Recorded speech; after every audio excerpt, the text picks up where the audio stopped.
अरे क्या हुआ, ये सामान क्यों पैक कर रही हो, वो भी सुबह सुबह? वो मुझे ना मायके जाना है। क्या मायके, वो भी अचानक? अरे क्या हुआ, सासू माँ तो। खबरदार, मेरी माँ के लिए ऐसा सोचना भी मत। और मायके जाने के लिए किसी का बीमार होना जरूरी है क्या?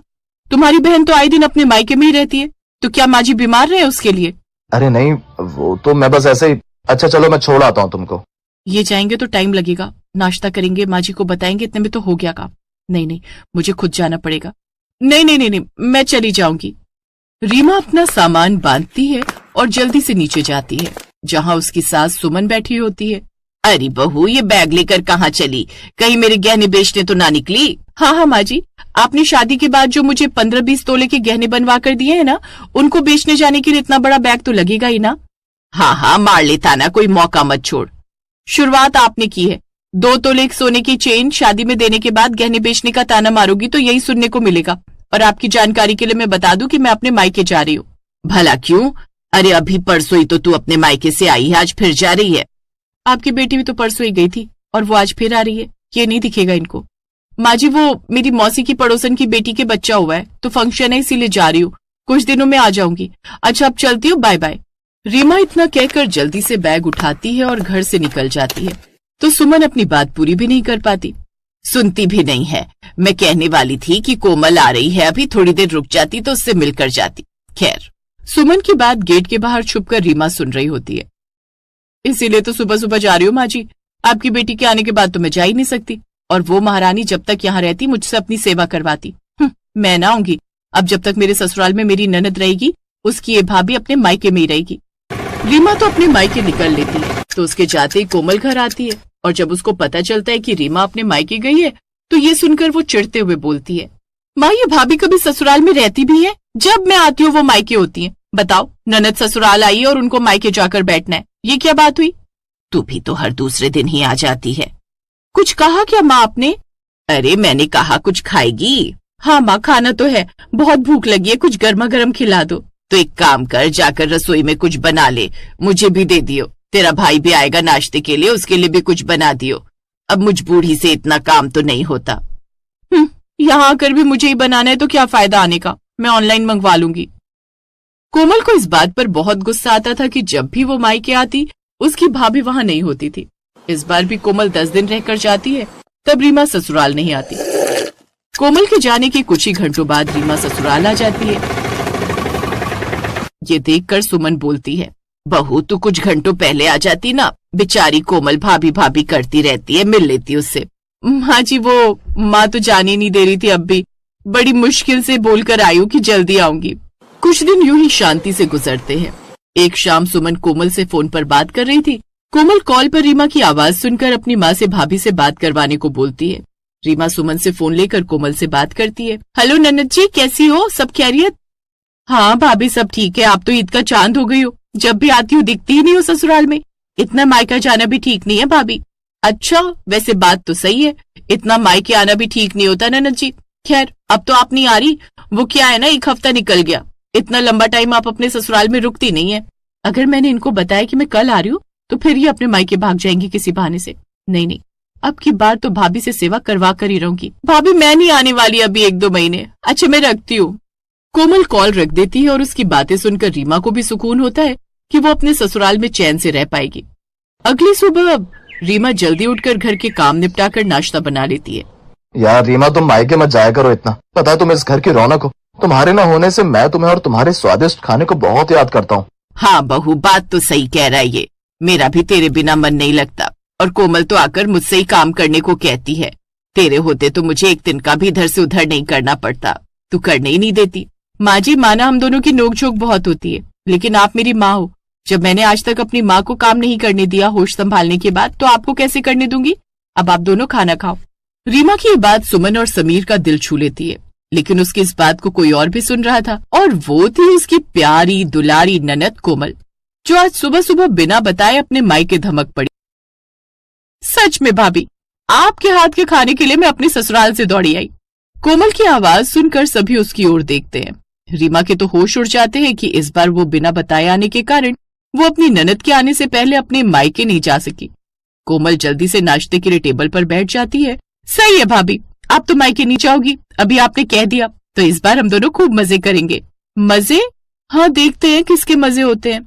कोमल आकर रीमा का जीना हराम कर देती है, कभी किसी चीज की डिमांड तो कभी किसी चीज की। बेचारी रीमा को पूरा पूरा दिन काम पर लगा कर रखती है। ये देखकर सुमन कोमल से कहती है, कोमल तू अपने मायके आई है तो कोई महारानी नहीं बन गई, कुछ काम तू खुद कर लिया कर और साथ में बहू की मदद भी किया कर कामों में। आकर उस बेचारी पर हुक्म चलाती है। वाह माँ वाह, अरे वैसे तो भाभी मिलती ही नहीं है ससुराल में, उनकी ननद यहाँ होती है तो वो भी अपने मायके होती है, अपने मायके में भी वो मौज ही करती होंगी, तो मैं यहाँ क्यों नहीं। कोमल तू भी तो किसी की भाभी है, तेरी ननद तेरे साथ ऐसा करे तो अच्छा लगेगा क्या? उसी चुड़ैल से बचने के लिए तो मैं अपने मायके आती हूँ। माँ बस करो, तुम अपनी बहू की तरफदारी ना करो। रात को थकी हारी रीमा कमरे में आती है। मुझे बताया तुमने पूरा दिन बहुत काम किया, थक गई होगी बहुत, और सच कहूं तो जानता हूं कि कोमल तुम्हें जानकर परेशान करती है, लेकिन उसको कुछ कह दिया तो रोना धोना शुरू कर देगी। कोई नहीं, अब क्या कर सकते हैं, मैं काम करने से मना करूंगी तो कहीं माँ जी से ना करवाने लगे, इसलिए मैं चुपचाप कर रही हूँ। पता है, इसीलिए मैं तुम्हें मायके जाने से नहीं रोकता, क्योंकि मुझे पता है तुम यहाँ कितना काम करती हो। सोचता हूँ तुम्हें वहाँ आराम तो मिलेगा, इसीलिए जाने देता हूँ। तभी रीमा का फोन बजता है। वो फोन उसके मायके से था, जहाँ उसकी भाभी बताती है कि रीमा की माँ के गिरने की वजह से कमर में चोट लग गई है। ये सुनकर रीमा जल्दी से अपने मायके जाने के लिए भागती है तो नीचे कोमल उसको रोकते हुए बोलती है, भाभी कहाँ जा रही हो? दीदी वो मैं अपने मायके जा रही हूँ, मेरी माँ को चोट लग गई है। माँ जी मैं जा रही हूँ। हाँ बहू जा। क्या जा बहू? माँ भाभी झूठ बोल रही है, अरे इनकी ननद के ससुराल आते इनको मायके जाने के बहाने बनाने अच्छे से आते हैं। भाभी आप झूठ बोल रही हो, नहीं जाओगी आप मायके। मैं झूठ क्यों बोलूंगी दीदी, क्योंकि मैं भी यही बोलकर मायके आई हूँ, तो आप क्यों नहीं ये बोलकर अपने मायके जा सकती? कोमल की बात सुनकर सुमन और समीर को गुस्सा आता है और रीमा को सही साबित करने के लिए पूरा परिवार रीमा के मायके जाता है, जहाँ रीमा की माँ लता के गिरने की वजह से कमर पर बहुत सूजन आ जाती है और डॉक्टर उन्हें 1 महीने का बेड रेस्ट बोलते हैं। ये देखकर कोमल को बुरा लगता है, लेकिन तभी रीमा की भाभी कोयल रीमा को बोलती है, दीदी माफ करना आपको परेशान किया, आप जब जब मायके आती हैं चैन से नहीं बैठती, घर के सारे कामों में मेरी हेल्प करती हैं। ऐसी ननद मैंने सच में नहीं देखी जो मायके आकर भी आराम न करे। अभी कुछ ही दिन हुए थे आपको ससुराल गए, देखो दोबारा आना पड़ा। भाभी ये घर सिर्फ आपका नहीं मेरा भी है, तो काम भी हम दोनों करेंगे ना। और आप चिंता मत करो, माँ जल्दी ठीक हो जाएंगी, मैं अपने ससुराल से डेली आ जाया करूंगी। सुबह वहां के सारे काम खत्म करके यहाँ माँ की देखभाल और आपकी मदद के लिए। नहीं भाभी आप यहीं रहो और मुझे माफ कर दो, आपने तो अपने ससुराल और मायके को अपना घर समझ लिया था, लेकिन मैंने ही आपको गलत समझा, मुझे माफ कर देना। मुझे अपनी गलती अच्छे से समझ आ गई है, आप अपनी माँ की देखभाल करो, तब तक मैं अपने घर यानी आपके घर को संभालूंगी। कोमल को अपनी गलती का पछतावा भी होता है और वो माफी मांगकर उसको ठीक करने का फैसला भी लेती है। उस दिन उसको समझ आता है कि अगर वो अपने मायके को अपना घर समझ कर आती तो उसकी भाभी को अपने ससुराल को छोड़कर मायके में बार बार नहीं जाना पड़ता।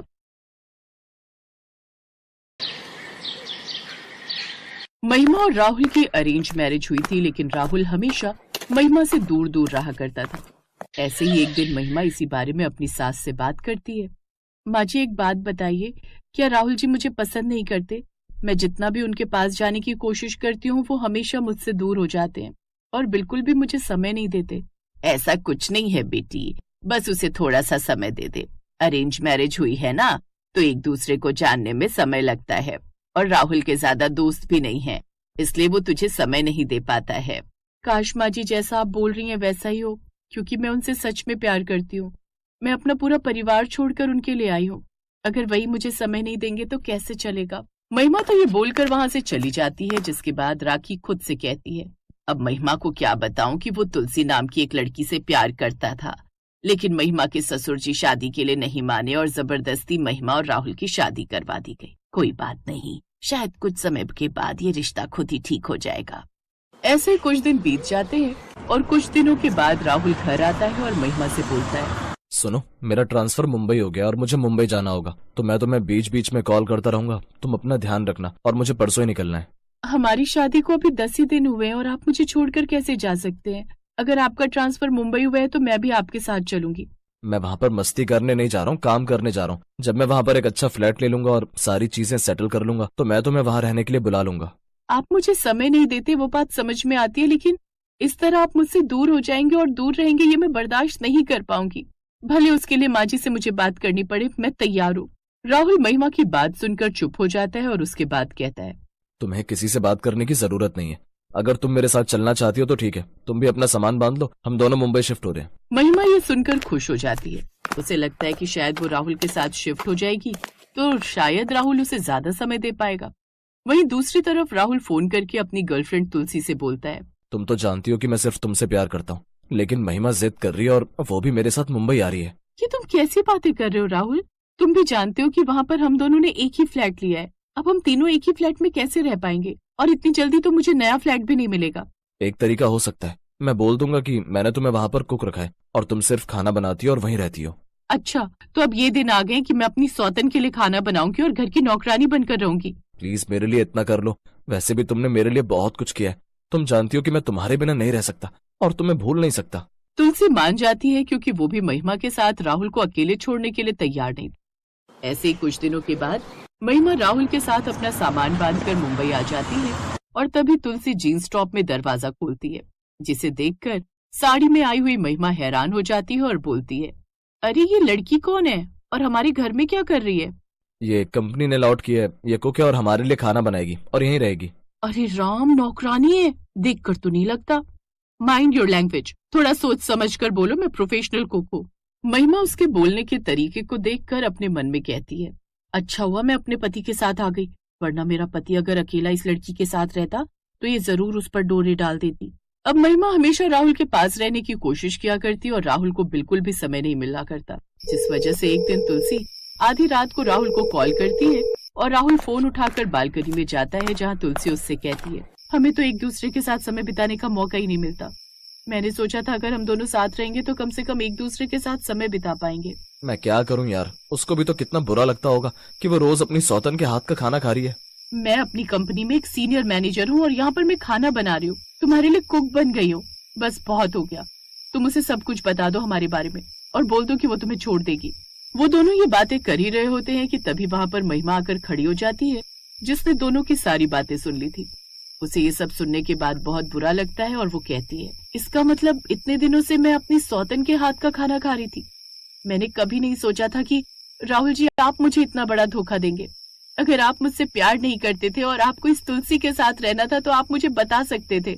मैं क्या करूं महिमा, मेरी माँ ने मुझे तुम्हें सब कुछ बताने से मना कर दिया था और तुझे कसम दी थी, वरना मैं कब का तुम्हें बता देता। मैं सिर्फ और सिर्फ तुलसी से प्यार करता हूँ और उसी के साथ रहना चाहता हूँ।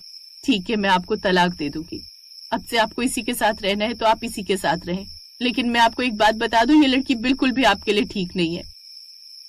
महिमा अपना सामान बांध लेती है और उसके बाद वापस अपने ससुराल आ जाती है। और अब जब राखी को ये बात पता चलती है तो राखी भी कॉल करके राहुल से बोलती है, तू इतना ज्यादा गिर गया, मेरे घर के संस्कार इतने ज्यादा बुरे निकलेंगे मैंने कभी नहीं सोचा था। मेरी बहू रोज अपनी सौतन के हाथ का खाना खा रही थी। एक औरत के लिए ये कितने अपमान की बात है, ये तू नहीं समझ सकती।